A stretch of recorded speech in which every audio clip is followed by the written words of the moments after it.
just go for it. We're just going to go for it. Hello. I had to hop on camera today to tell you this because I just had this little epiphany today, and I really want to share with you the part of life that I feel like most people don't talk about, this phase of life. The phase where you are no longer a child, you are no longer a teenager in high school. Maybe you have left the house, you've moved out, you're in college, you're in your early 20s, that kind of area of life where you are thinking about your future career. You are not a child anymore. Maybe you're finding longer relationships, but I feel like once these things kind of start evolving from that child who doesn't really have a ton of responsibilities, you're kind of just having fun, to beginning to be a more adulting, as we like to call it now. And as these things evolve, if you don't prioritize yourself and evaluating what will continue to make you happy, that you may find that you feel like you've lost yourself. So today I wanted to tell you just a little kind of a story in hopes that if you are struggling through this phase right now, or if you have felt like this before, if this resonated with you in any way, to let you know that you are not alone. Because I felt very alone when I was going through this, and my hope today is to make you feel unlike that. I do want to start this with a little mild disclaimer. I'm not looking for a pity party. This isn't sad by any means. I think these were just things that I didn't expect. I didn't expect to feel this way and for this part of life to be so difficult. So that's my little disclaimer. I'm just telling you how it is. Okay, we're just going to go through the personal kind of narrative. We're going to start with my family history background because I feel like that made a difference. That's kind of where it started.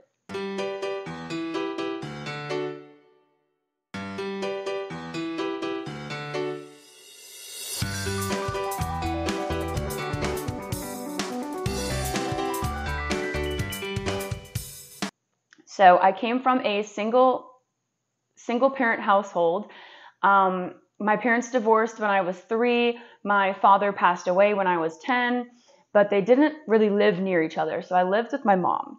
And as growing up, she never got remarried or anything like that. So I was never able to really see a lot of the family dynamic of like mother and father, just kind of like that dual situation of 2 people running a household, 2 people, maintaining jobs, maintaining the house, the cars, the kids, themselves.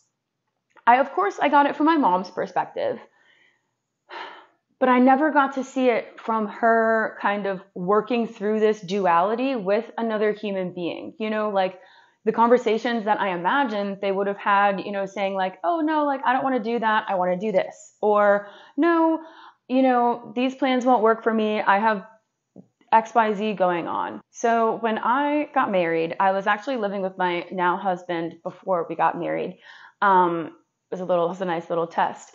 But when I kind of transitioned to that role of being a partner, of being a co-house owner, of being a spouse, it was very, very different, and it was jarring to me from coming from just me being by myself. Like I only had to worry about myself. I wasn't putting somebody else first. I didn't even know how to do that. We had to go through this awful, I would say it was a year and a half period where I constantly felt so clingy and attached. I felt like I needed to be with him all the time, that I didn't know how to manage myself, but also, show him love and do things around the house. I wasn't used to really doing a ton of chores.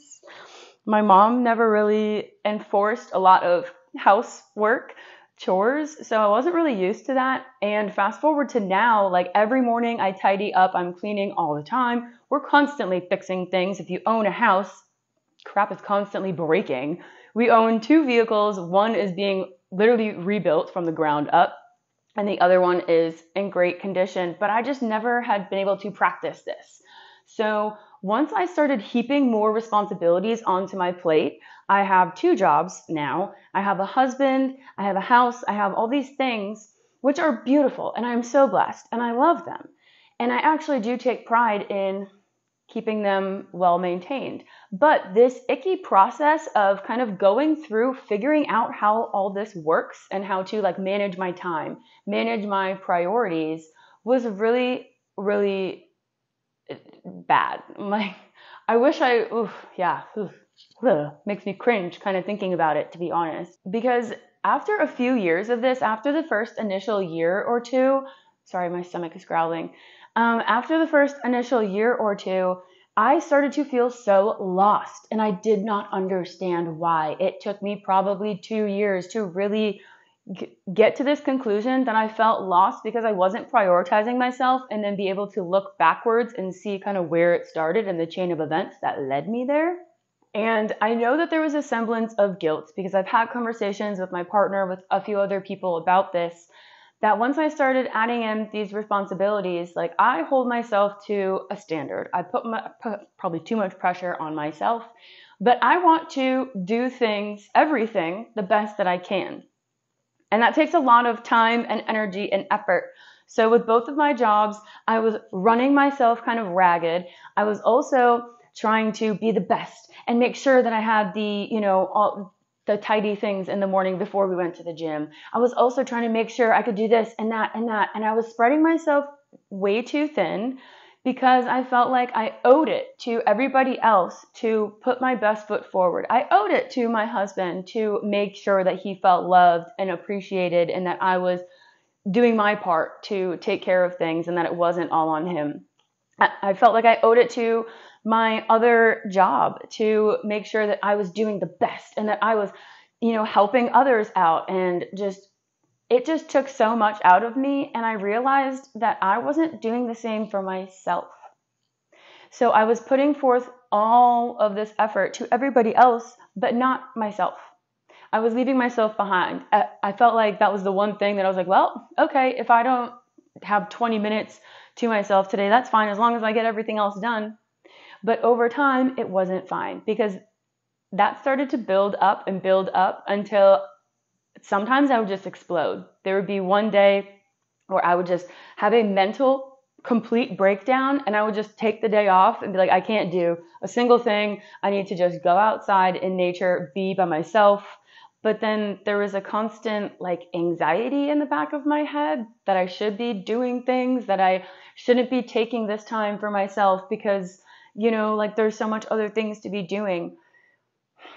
And this is one of the lessons that I have been learning, but I will get to that in a moment. I'm kind of going on a big ramble here. This was just such a big moment for me today. Yeah. I'm so excited to share it with you. I know I seem a little, I definitely need to eat. I'm hungry. Okay, so next part of the little story happened today, and this is where we get to the good, juicy stuff. This is where I came to the realization of all of this that I was able to put together on my drive home and come tell you about. Sorry.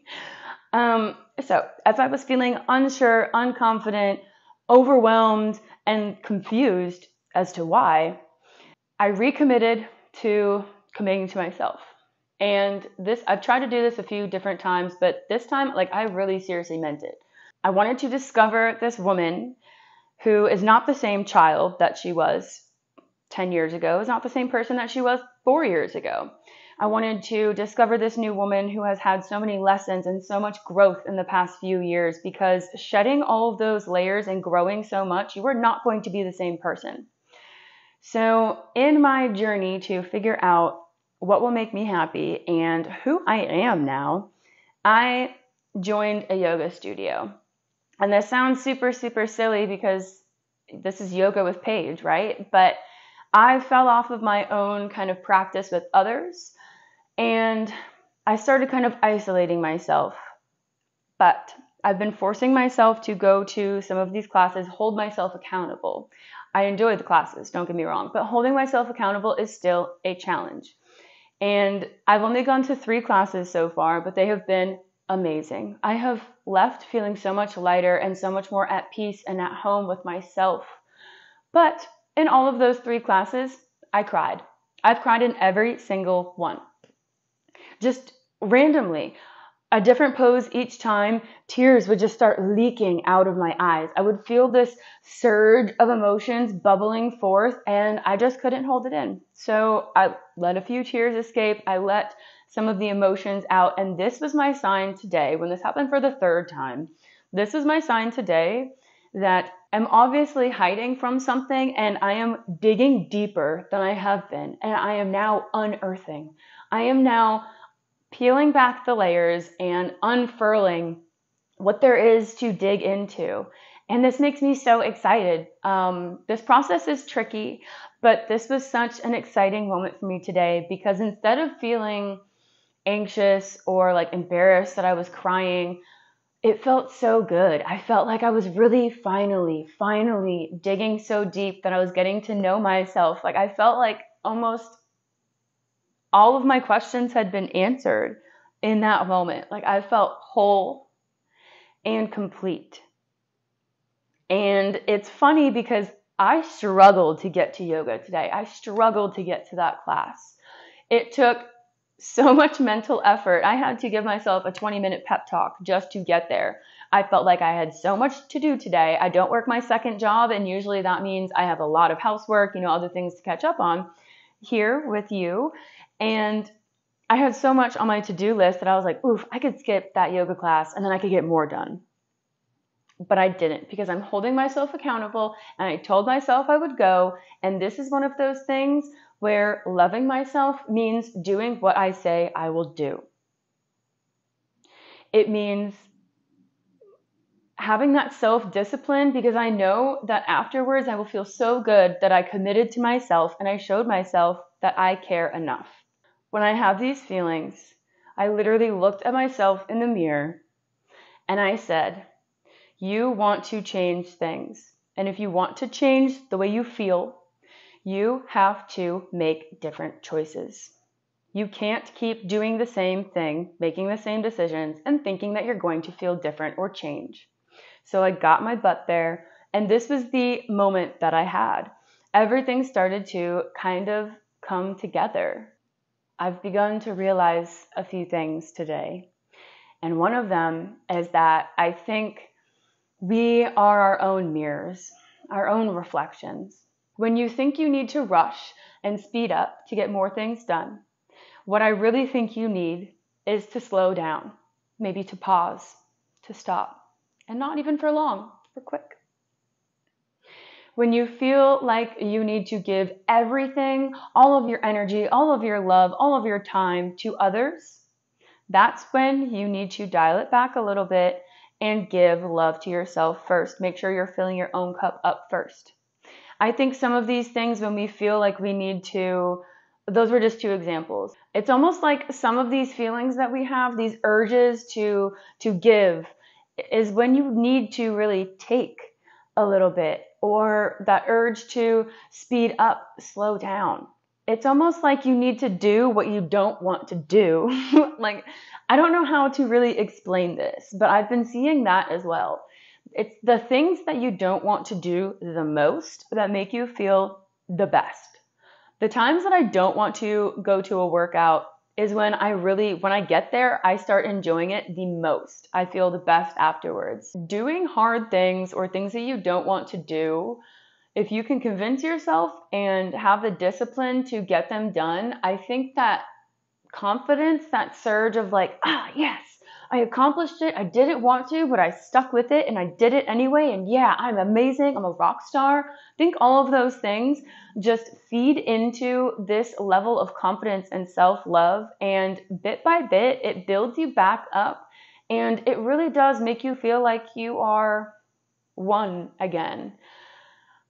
I don't want to sound too like flu, new age, like spiritual, hippy dippy sort of stuff, but man, yeah, I don't know.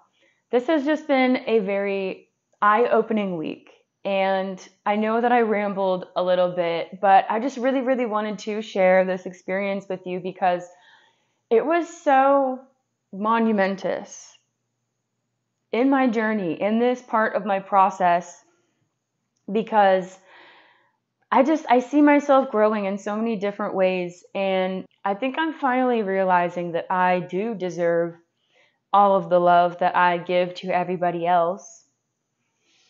I gotta give it to me too, to give to you. So, before I end up getting emotional again and keep on just rambling and kind of stating the same thing, I will end this here with just leaving you with these thoughts, with this story. And if you are going through something similar, or you have in the past, I hope if you found this video that it resonated with you and just made you feel like you were not alone in this part of the journey, because it definitely has its ups and downs, but as long as you stick with it and keep evaluating yourself and your choices and how you feel, you can't go wrong. You cannot go wrong. The possibilities are endless, and you have the power to just make this life whatever you want it to be. And sometimes it's hard to see that. So if you were here just because you're here with me for whatever other reason and you stuck with it this long, thank you so much for tuning in and for the support. I would love to know if you have any thoughts on this video.